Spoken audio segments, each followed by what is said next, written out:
beautiful family. Smell, you're on candid camera.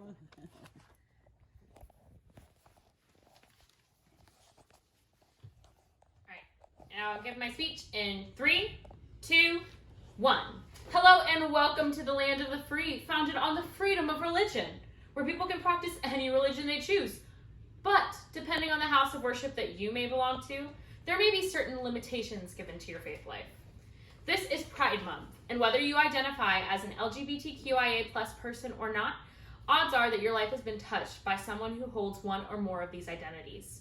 As people who live in Florida, our lives have been touched by the Pulse nightclub shooting and the impact that it has had on our community and friends. The United Methodist Church is on its way to becoming an LGBTQIA+ inclusive denomination, which has the potential to provide a massive change for full inclusion if done right. The United Methodist Church cannot survive without the inclusion of the LGBTQIA community as well as centrists. I can talk about this subject because I've been on the ballot to represent Florida Conference at the General Conference, and while I have not gone myself, several of my friends and co-workers have and represented Florida at these major gatherings of the UMC. The points that I will cover today is first, I will discuss the different stakeholders involved in this decision and how they play into this debate. Second, I will establish the church and how it is on a trajectory to split. And finally, I will discuss how a decision has to be universal in nature. The United Methodist Church cannot survive without the inclusion of LGBTQIA+ individuals and centrists. The UMC is a diverse church, both in its theology and its people.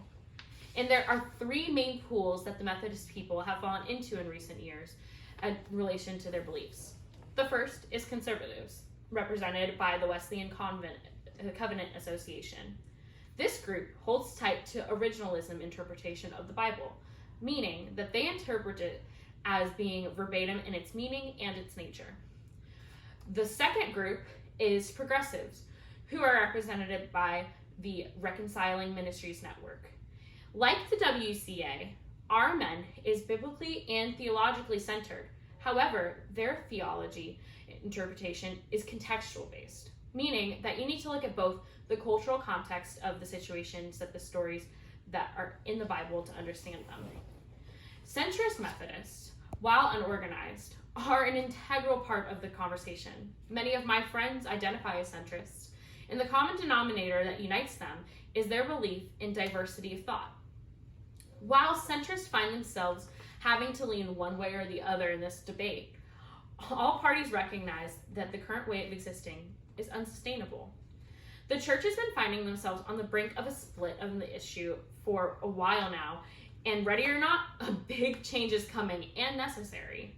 The church has been in a deadlock about this for 40 years. In 2000, Amanda Udis Kessler did an ethnographic study on the UMC showing that both sides of this debate love the church very strongly. In the last general conference, which was to decide how we were going to go about moving forward, an article was written by Emily McFarland Miller addressing the 3 plans that were presented at this conference. 2 of the plans were centrist in nature, allowing for the church to exist in its current state. However, it would create spaces for LGBTQIA+ individuals to have a home with the Methodist Church.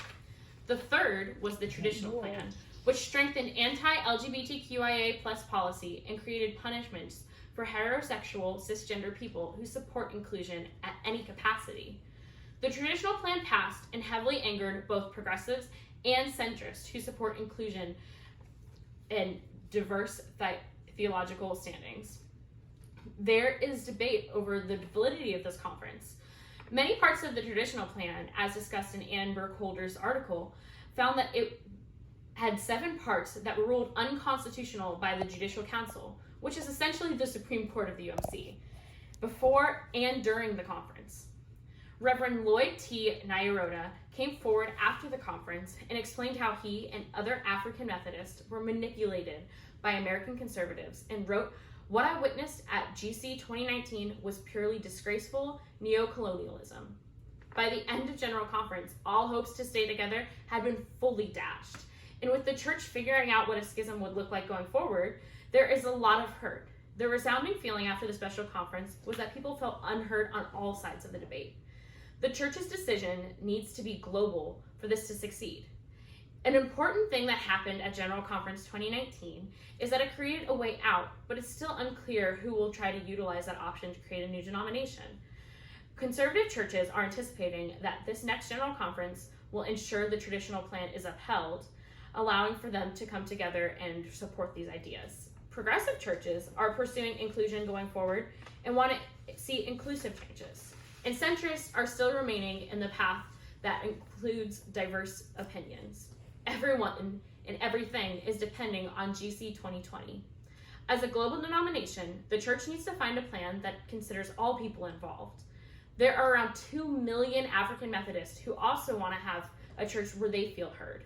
Without the global support of other countries, the American Methodists may struggle to pass plans that are based on the number of delegates that they may have, as those numbers are decreasing for them. So to review the points that we've had today, first, I discussed the different stakeholders involved in the decision and how they play into this debate. Second, I established that the church is on a trajectory to split. And finally, I discussed how a decision has to be universal in nature. The UMC cannot survive without the inclusion of LGBTQIA+ individuals and centrists.